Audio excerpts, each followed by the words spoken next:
Hey, welcome back to Vox Terra, and if you have not done so, please do subscribe to my channel and click that notification bell so you know when I'm putting up a new video. And today let me start with the Arabic Salam Alaikum, which means peace to your soul, roughly translated, which interestingly is very similar to what Catholics would say in church, which is peace be with you. And also to your soul is the reply. So let's try to find that common ground. And that brings us to today's topic, which is the Taliban's triumphant march in Afghanistan and why this would be happening and how we can avoid, we as in those in the English-speaking world who I feel are often manipulated by their media and their politicians and their lack of historical knowledge into supporting wars and covert actions that generally are not good for them or the countries they are doing them against or supposedly for. So let me break down for you how you can look at your media. So for one thing, I'm a lifelong political thinker. So it's been easier for me to identify some of these repeating patterns. And I'll give you good citations today, and none of them to like some far out conspiracy places, but all fairly mainstream.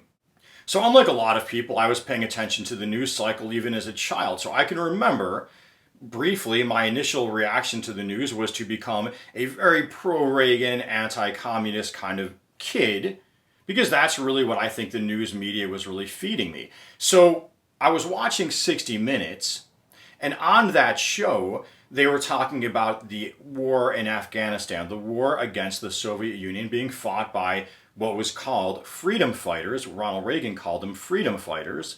And they were called the Mujahideen. They were an Islamist movement that we were supporting. And I remember watching that show and thinking, thank God for Reagan, that he has the courage to stand up to these liberals in Congress and fund these freedom fighters against these communists. Now, it wasn't really emphasized these freedom fighters were Islamists. And I'm not drawing any criticism here of those who want a theocratic form of governments. I'm just pointing out that wasn't highlighted, that we were supporting was a theocratic revolution. So later in the 90s, when I heard just somewhere in the back pages stories about, communist sympathizers or Soviet sympathizers getting murdered or executed by Taliban, which the Mujahideen evolved into the Taliban that we supported, that made very little news about the atrocities being committed against those former supporters of the Soviet Union. So when you're watching media, you can't go back and live all the years I've lived, but you can have a certain principles you're running them through. So when you in certain filters you interpret the media from. So one filter I like to show people is, there's a saying in Scripture in the Bible, look at the mote in thine own eye before you go criticizing the speck in your neighbor's eye. So that means we should always start with an analysis of what's our role, what's our nation's role in whatever kind of chaos or harm is going on, rather than simply saying these are the bad guys. Now, why wouldn't our media do that? Well, I would start with an analysis of an economic analysis. The media is owned by business interests, and it has ties to other businesses. So Fox News, you got billionaire Rupert Murdoch, and he owns a lot of other media outlets. And that's so-called conservative, and then the so-called liberal is also tied with business interests. So I would argue that the Fox and that are more irresponsible in the business interests they're championing. But neither, unless you're into maybe what's called left-wing or peace activist type of sources, are going to emphasize those business ties. So one interesting thing I heard pointed out was that when you hear some experts come on, to speak about foreign policy, their connections to what President Eisenhower called the military-industrial complex is generally not going to be emphasized.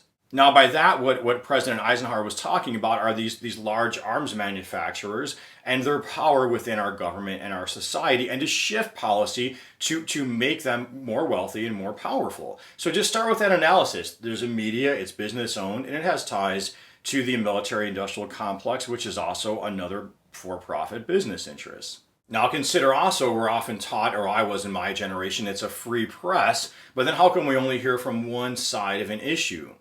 If it was truly a free press, wouldn't we be hearing from people, from the governments that our country is going to invade or do covert actions against? We don't hear from that side. What if we did? What if those ties to the military-industrial complex were exposed? So now fast forward to 9/11 and the hijacking of the planes and the taking down of the World Trade Towers. There was no discussion of our support for Islamicists to hector the Soviet Union. There was no discussion of that, how we helped create this Islamicist movement worldwide. If that was emphasized, how would the public's mood have been a bit different after that attack? Yes, people would still be rightfully distressed and want to take action to protect ourselves, but if they understood the mote in our own eye and our role in this, how would things be different in terms of deciding what response makes sense? Now, also underreported from that time period was what's called the neoconservative movement, and I will provide you citations to that from the Center for Media and Democracy as well as the New Statesman. But the neoconservative movement is not something I'm making up. You should have heard about it, but you very well may not have. So the neoconservative movement was a philosophy championed by Wolfowitz, Dick Cheney, I believe, Donald Rumsfeld, and the basic philosophy was the Soviet Union has collapsed and the United States needs to now assert itself militarily. One of the very distressing quotes I heard from that time period was quoting from a neocon, "We need another Pearl Harbor to actualize the American people's potential." Now, some people speculate the Roosevelt administration, was looking the other way a bit in the Pacific, hoping Japan would attack to actualize the American people so they would get involved in World War II. So here there was that similar hope expressed on the part of neocons, and they were in our government. And that desire to actualize our military potential was because the United States, after its loss in the Vietnam War, was hesitant to put, quote, boots on the ground for a number of decades.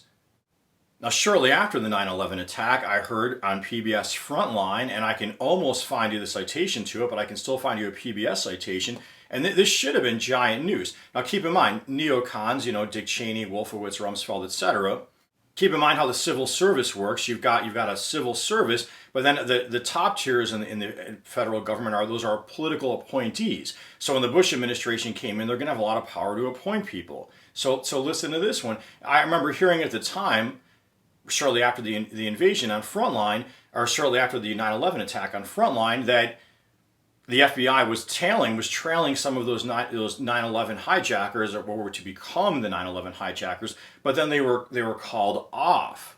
Here, citing directly to you, because I know this might sound far out, so I'm going to cite directly to you from PBS. An article, October 3rd, 2002 article, "What if the CIA had shared information with the FBI back in January?"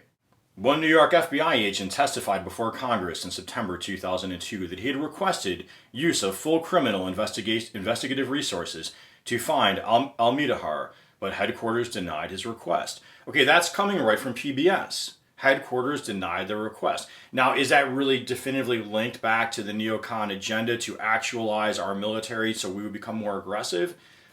I don't know, but it's there, okay? It's all there, and it's all from mainstream sources. Well, what if everybody knew that? Again, how would the response, how would the emotions be different?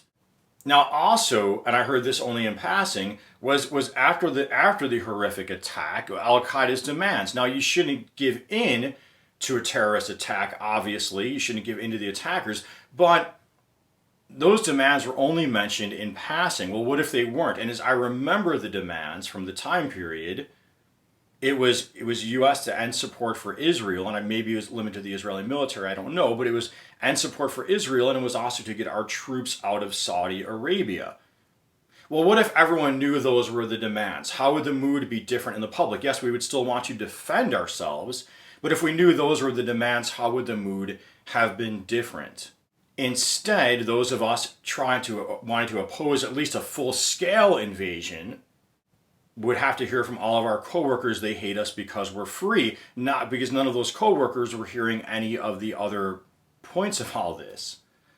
Now, wars are generally defended on humanitarian purposes. We're on a humanitarian mission here, and that serves to silence peace activists because it makes the peace activists look like the bad guy. So one thing we heard a lot in the lead up to the invasion was the situation of women under the Taliban. Well, remember, you already had that they're omitting our support and our helping to put the Taliban in power. That right there. But also, I heard a couple women rights activists from Afghanistan interviewed on television, as I remember, and them saying, we don't want the U.S. to invade, we just want you to help support our women's rights, but we don't want an invasion.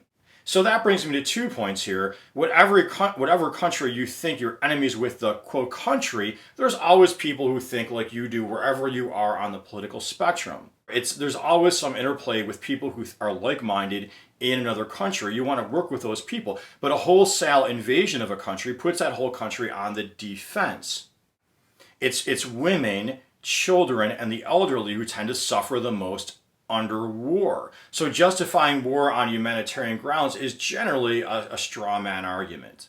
Now, this news I didn't hear about a bit more until after the invasion, but we did hear Dick Cheney make a comment about having to work with the dark side. But then we got very little follow-up of what that dark side looked like.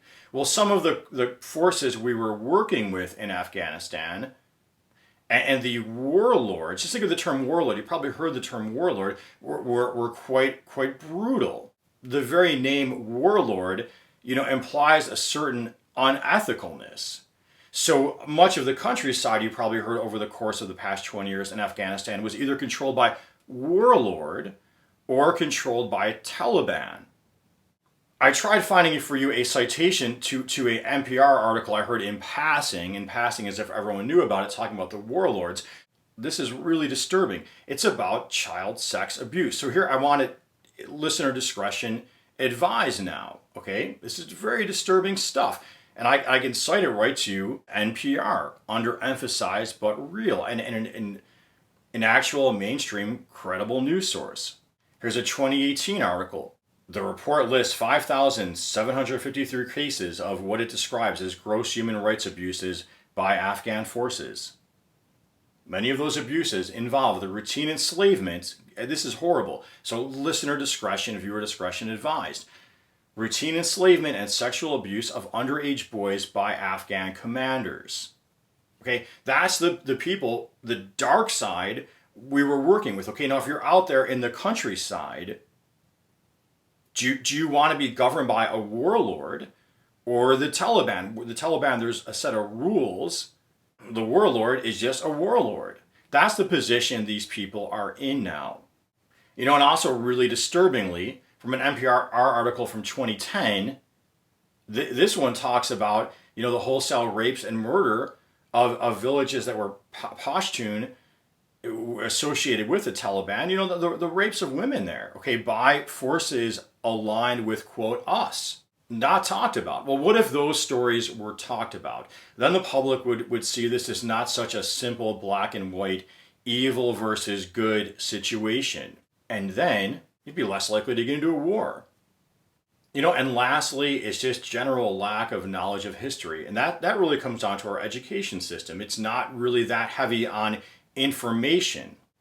So if you knew the history of Afghanistan, you'd realize that country has been invaded for going back a couple thousand years to the time of Alexander, the Mongol Empire, the British Empire, the more modern British Empire, the same one that America evolved out of, then the Soviet Union, and then the United States. They have a history going way back in time of both working with foreigners, foreign invaders, and battling foreign invaders. They are practiced at that.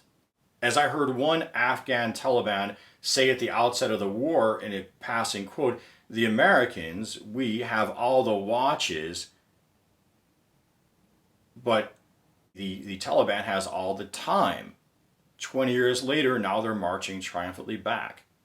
Well, my solution then, knowing what I knew at the time, would have been keeping all that in mind, keeping in mind, a nation needs to defend itself, but then I wouldn't have supported a full-scale invasion, as you probably wouldn't have either. You probably would have supported something more targeted and strategic, aimed at the Al-Qaeda who actually threatened us, but keeping in mind we helped bring that Taliban to power. And then obviously this nation that's got a 2,000-year history of fighting foreign invaders isn't going to simply say, hey, thanks for the help, and now we'll just all lay down and quit because you tell us to. Also, my impression is generally very radical people mellow out over time when they don't have guns pointed at them. And finally, I think as a nation, as a people, we in the English-speaking world, the Americans, need to clarify your goal. What do you want? What I want is clean air, clean water, nonviolent conflict resolution, and economic security for the people so we can thrive, grow, and survive and have a future. If you focus on those goals, instead of always letting the media rile you up at a foreign opponent, you'd be more likely to achieve those goals.